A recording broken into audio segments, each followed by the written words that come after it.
Hello student, आपका स्वागत है एग्जाम रेस 2.0 में। आज हम पढ़ने वाले हैं क्लास 10th के एनसीईआरटी और आज का सब्जेक्ट है बायोलॉजी।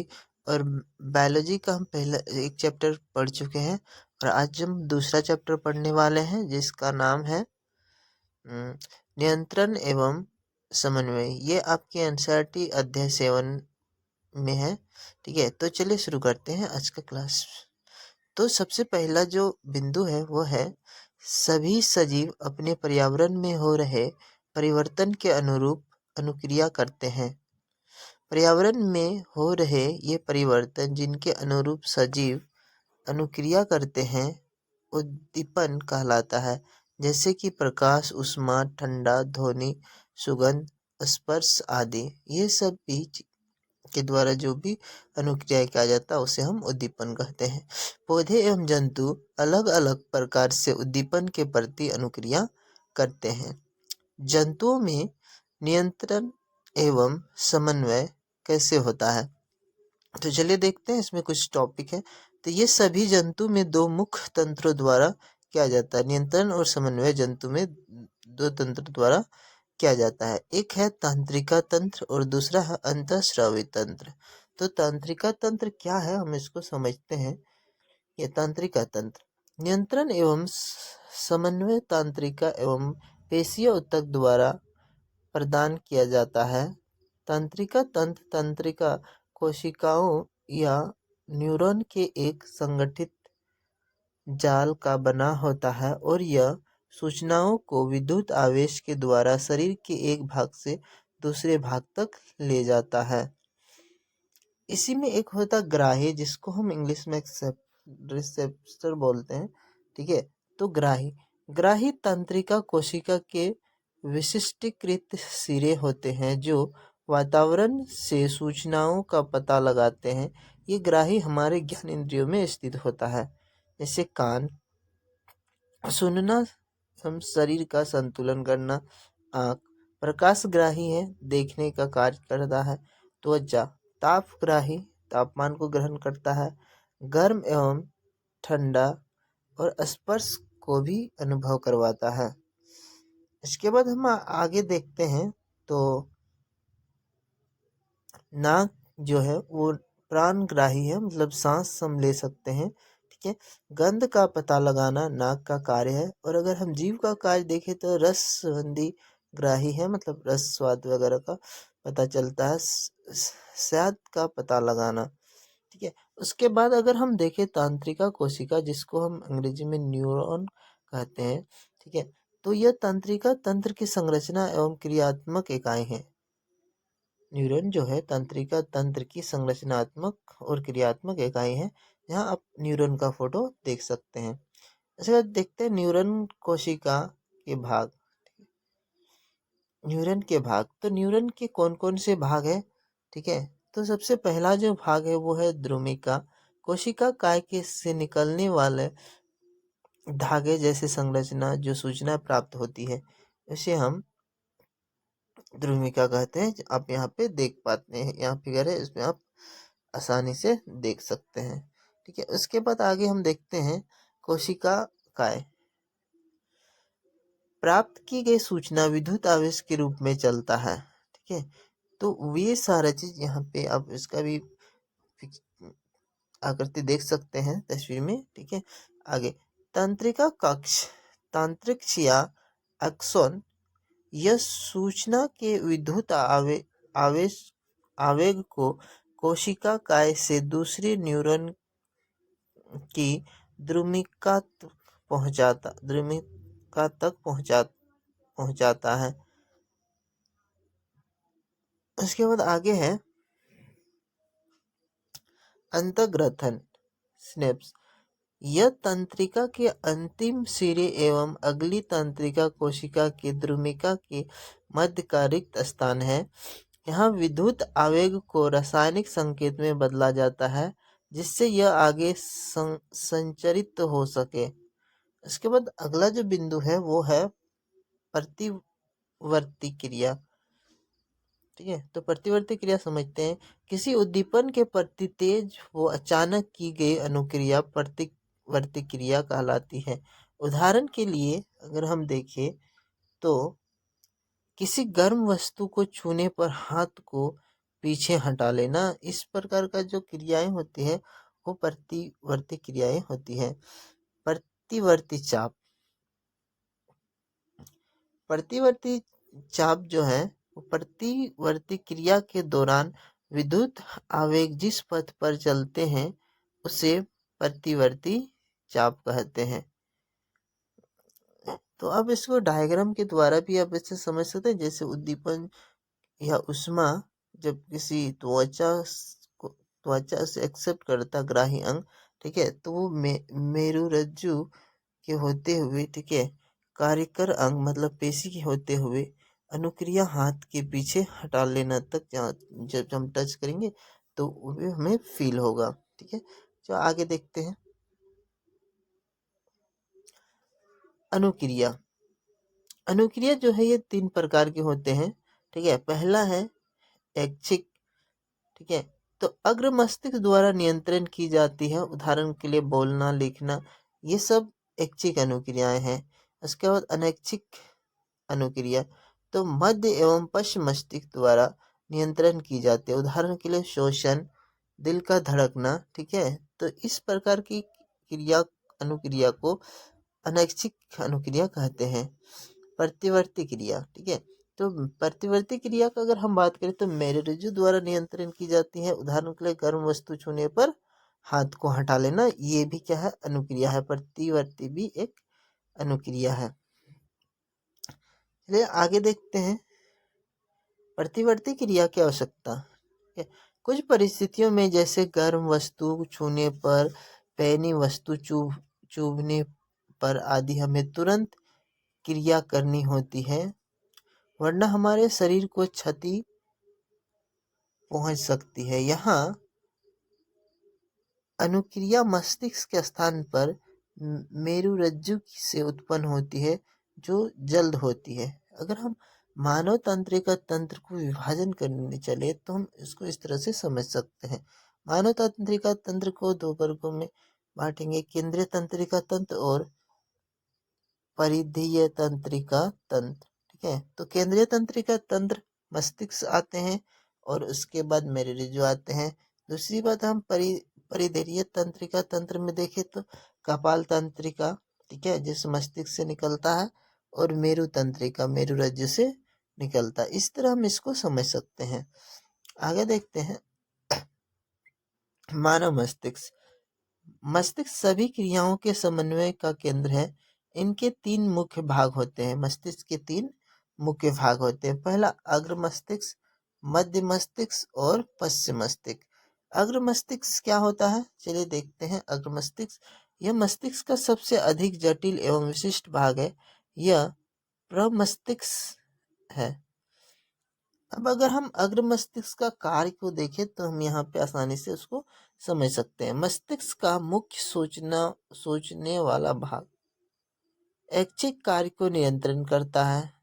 सूचना को याद करना, शरीर के विभिन्न हिस्सों से सूचना को एकत्र करना एवं उनका समायोजन करना, भूख से संबंधित केंद्र, तो ये सारा चीज अग्र मस्तिष्क के द्वारा किया जाता है।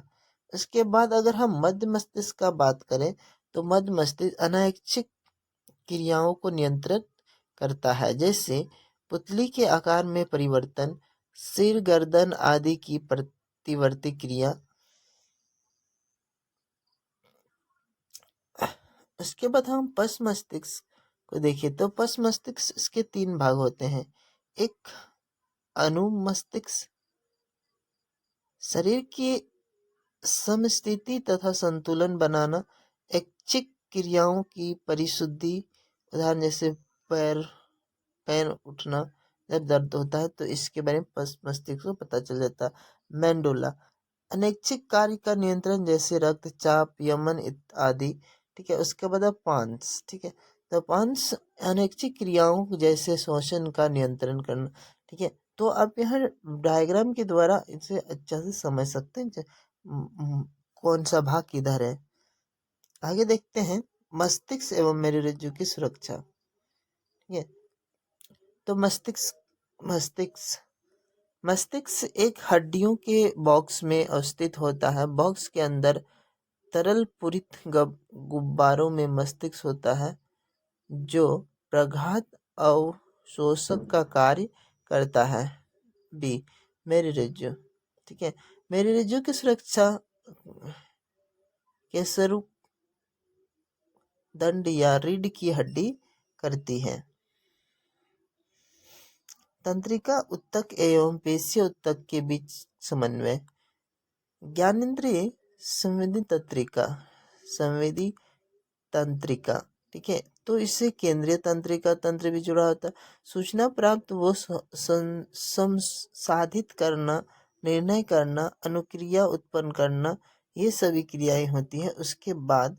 ठीक है, उद्दीपन के प्रति। ठीक है, तो पेशियों को संकुचन। ठीक है, तो इतना सारा चीज होने के बाद पेशीय ऊतक में जाता है। ठीक है, पेशीय ऊतक मतलब प्रोटीन को पुनः व्यवस्थित करना, फिर वहां से इसको पेशीय संकुचन में भेजा जाता है, जहाँ पे अनुक्रिया होता है, मतलब किसी भी चीज को जान पाते हैं। विद्युत संकेत या तांत्रिका तंत्र की सीमाएं। विद्युत संवेग केवल उन कोशिकाओं तक पहुंच सकता है जो तंत्रिका तंत्र से जुड़ी है। एक बार विद्युत आवेग उत्पन्न करने के बाद कोशिका नया आवेग उत्पन्न करने से पहले अपनी कार्यविधि सुचारू करने के लिए समय लेता है। अतः कोशिका लगातार आवेग उत्पन्न नहीं कर सकता। पौधों में कोई तंत्रिका तंत्र नहीं होता है। रासायनिक संचरण। विद्युत संचरण की सीमाओं को दूर करने के लिए रासायनिक संचरण का उपयोग शुरू हुआ है। पौधों में समन्वय किस टाइप से होता है? तो पौधों में वृद्धि का गति पर निर्भर न होना, वृद्धि पर निर्भर गति। उद्दीपन के लिए तत्काल अनुक्रियाएं क्या क्या होती है? ठीक है, तुम उद्दीपन के लिए तत्काल अनुक्रियाएं में पहला बिंदु जो होता है वृद्धि पर निर्भर न होना। पौधा विद्युत रासायनिक साधन का उपयोग कर सूचना को एक कोशिका से दूसरे कोशिका तक पहुंचाते हैं। कोशिका अपने अंदर उपस्थित पानी की मात्रा को परिवर्तित कर गति उत्पन्न करती है, जिससे कोशिका फूल या सिकुड़ जाता है। उदाहरण के लिए, छूने पर छुई मुई पौधे की पत्तियां का सिकुड़ना। उसके बाद आगे देखते हैं वृद्धि के कारण गति। ये देशिक या अनुवर्तन गतियां होती हैं, उद्दीपन के कारण होती है। प्रतान प्रतान का वो भाग जो वस्तु से दूर होता है, वस्तु के पास वाले भाग की तुलना में तेजी से गति करता है, जिससे प्रतान वस्तु के चारों तरफ लिपट जाता है। प्रकाशानुवर्तन, प्रकाश की तरफ गति। गुरुत्वानुवर्तन, पृथ्वी की तरह या दूर गति। रसायनुवर्तन, पराग नली की अंडाशय की तरह गति। जलानुवर्तन, पानी की तरह जड़ों की गति। तो इस टाइप से हम गति के कारणों को समझ सकते हैं। पादप हार्मोन, ये वो रसायन है जो पौधे की वृद्धि, विकास एवं अनुक्रिया का समन्वय करता है। और ये हार्मोन बेसिकली पादप पेड़ पौधों में पाए जाते हैं। तो हम कुछ पादप हार्मोन का बात करेंगे। ठीक है, तो मुख्य पादप हार्मोन कौन कौन है? सबसे पहला जो है वो है ऑक्सिन। ठीक है, ऑक्सिन जो है शाखाओं के अग्रभाग पर बनता है, कोशिका की लंबाई में वृद्धि करता है और प्रकाश अनुवर्तन में सहयोग होता है। ये ऑक्सिन का कार्य है। ठीक है, उसके बाद अगर हम देखें जेब्रेलिन। ठीक है, जेब्रेलिन जो है ताने की वृद्धि में सहायक होता है। उसके बाद साइटोकाइनिन कोशिका विभाजन तीव्र करता है, फल या बीज में अधिक मात्रा में पाया जाता है। उसके बाद है एब्सिसिक अम्ल। ठीक है, एब्सिसिक अम्ल का जब भी बात करते हैं तो ये बेसिकली कहाँ पाया जाता है? तो वृद्ध और ठीक है, ये क्या क्या कार्य करता है? तो वृद्धि समदमन होता है, पत्तियों का मुरझाना और तनाव हार्मोन, ये बेसिकली इस टाइप से काम करता है। आगे देखते हैं जंतुओं में हार्मोन। जंतु में कौन कौन से हार्मोन पाए जाते हैं? हार्मोन हार्मोन ये वो रसायन है जो वस्तु की क्रिया, विकास एवं वृद्धि का समन्वय करते हैं। अंतःस्रावी ग्रंथि ये वो ग्रंथि है जो अपने उत्पाद रक्त में स्रावित करती है, जो हार्मोन कहलाते हैं। हार्मोन, अंतःस्रावी ग्रंथि एवं इनके कार्य। ठीक है, तो चलिए देखते हैं जंतु में कौन कौन से हार्मोन पाया जाता और उसका अंतःस्रावी ग्रंथि कौन सा है। ठीक है, और वो किस स्थान में पाया जाता और उसका कार्य को देखते हैं।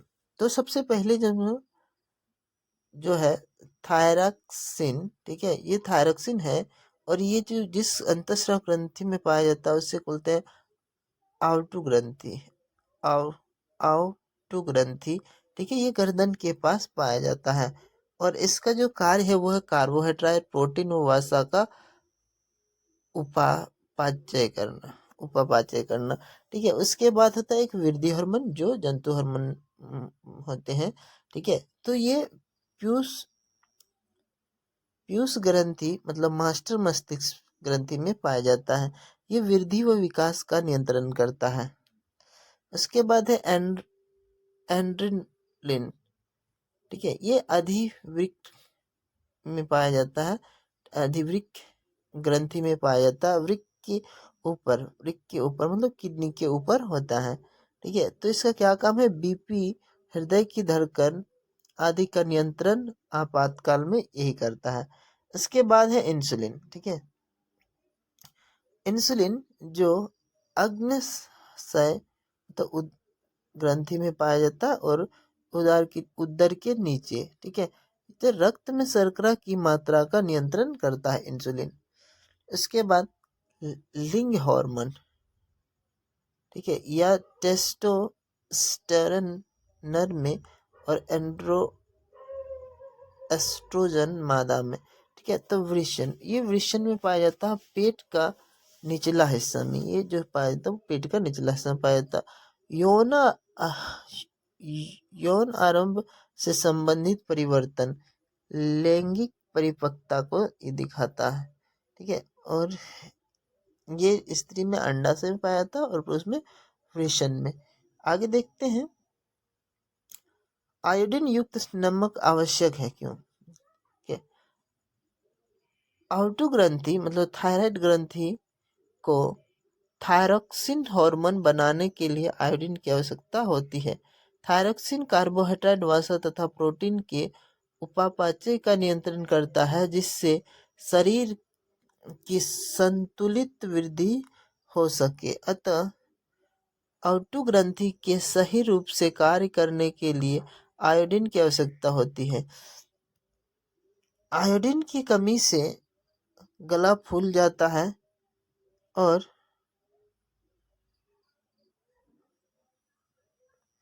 जिससे ग्वाइटर बीमारी होती है। मधुमेह, डायबिटीज, इस बीमारी में रक्त में शर्करा का स्तर बढ़ जाता है। इसका कारण क्या है? चलिए देखते हैं मधुमेह का क्या कारण है। अग्न्याशय ग्रंथि द्वारा स्रावित इंसुलिन हार्मोन की कमी के कारण होता है। इंसुलिन रक्त में शर्करा के स्तर को नियंत्रण करता है। निदान मतलब उपचार, क्या उपचार है जो मधुमेह का? तो इंसुलिन हार्मोन का इंजेक्शन देने पे ये सही हो जाता है। ठीक है, उसके बाद देखते हैं पुनः भरण क्रियाविधि। हार्मोन का अधिक या कम मात्रा में स्रावित होना हमारे शरीर पर हानिकारक प्रभाव डालता है। पुनः भरण की क्रियाविधि यह सुनिश्चित करती है कि हार्मोन सही मात्रा में तथा सही समय पर स्रावित हो।